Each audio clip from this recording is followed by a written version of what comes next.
saya Alfi Arifa. Pada video kali ini saya akan mempresentasikan tentang hardware dan software.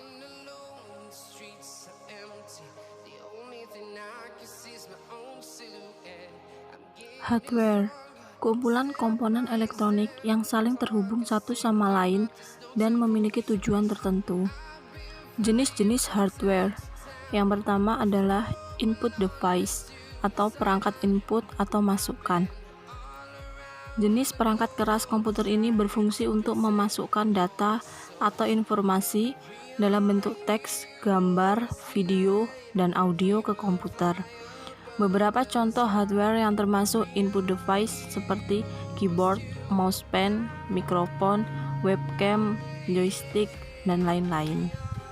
Jenis-jenis hardware yang kedua adalah process device atau hardware perangkat proses sesuai namanya.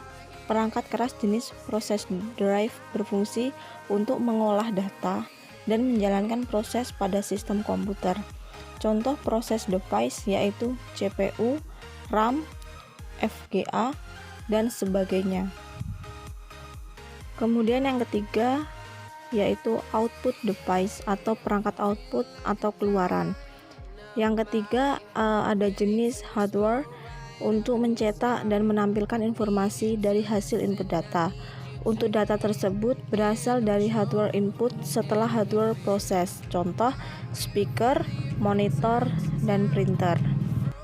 Yang keempat, stroke device atau perangkat untuk menyimpan. Stroke device merupakan perangkat keras komputer yang berfungsi sebagai media penyimpanan, berguna untuk menyimpan data-data komputer. Contohnya hard disk, floppy disk, CD maupun DVD, dan flash disk. Kemudian software. Nah, apa itu software? Software adalah kumpulan komponen elektronik yang saling terhubung satu sama lain dan memiliki tujuan tertentu. Kemudian software, istilah software disebut juga dengan perangkat lunak, merupakan kumpulan beberapa komputer dalam menjalankan pekerjaannya. Perangkat lunak ini merupakan catatan bagi mesin komputer untuk menyimpan perintah maupun dokumen serta arsip lainnya. Kemudian fungsi software, yang pertama itu mengidentifikasi program, yang kedua menyiapkan aplikasi program sehingga tata kerja seluruh perangkat komputer terkontrol, dan yang ketiga mengatur dan membuat pekerjaan lebih efisien. Kemudian macam-macam software. Perangkat lunak terbagi menjadi 4 macam, yaitu yang pertama sistem operasi atau operating system, program aplikasi atau application programs, bahasa pemrograman atau programming language, kemudian program bantu atau utility. Kemudian operating system atau sistem informasi. Sistem operasi yaitu program yang berfungsi untuk mengendalikan sistem kerja yang mendasar sehingga mengatur kerja media input, output, tabel pengkodean, memori, penjadwalan prosesor, dan lain-lain. Sistem operasi berfungsi sebagai penghubung antara manusia dengan perangkat keras dan perangkat lunak yang akan digunakan.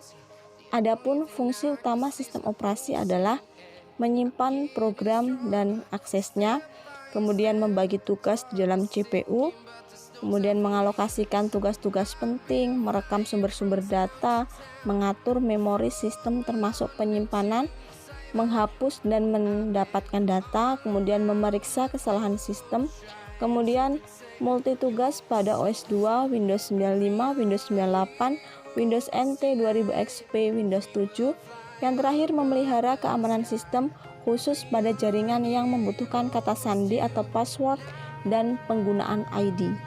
Kemudian program aplikasi atau application programs. Program aplikasi adalah perangkat lunak yang dirancang khusus untuk kebutuhan tertentu, misalnya program pengolahan kata, mengolah lembar kerja, dan program presentasi, desain grafis, dan lain-lain. Kemudian bahasa pemrograman atau programming language, yaitu adalah perangkat lunak bahasa, yaitu program yang digunakan untuk menerjemahkan instruksi-instruksi yang ditulis dalam bahasa pemrograman ke bahasa mesin dengan aturan atau prosedur tertentu agar diterima oleh komputer. Kemudian yang terakhir program bantu atau utility. Perangkat lunak merupakan perangkat lunak yang berfungsi sebagai aplikasi pembantu dalam kegiatan yang ada hubungannya dengan komputer, misalnya memformat disket, mengcopy data, mengkompres file, dan lain-lain. Contoh software ini diantaranya Norton Utility, WinZip, Norton Ghost, dan antivirus. Demikianlah video presentasi yang dapat saya sampaikan. Apabila ada kesalahan, saya mohon maaf. Wassalamualaikum warahmatullahi wabarakatuh.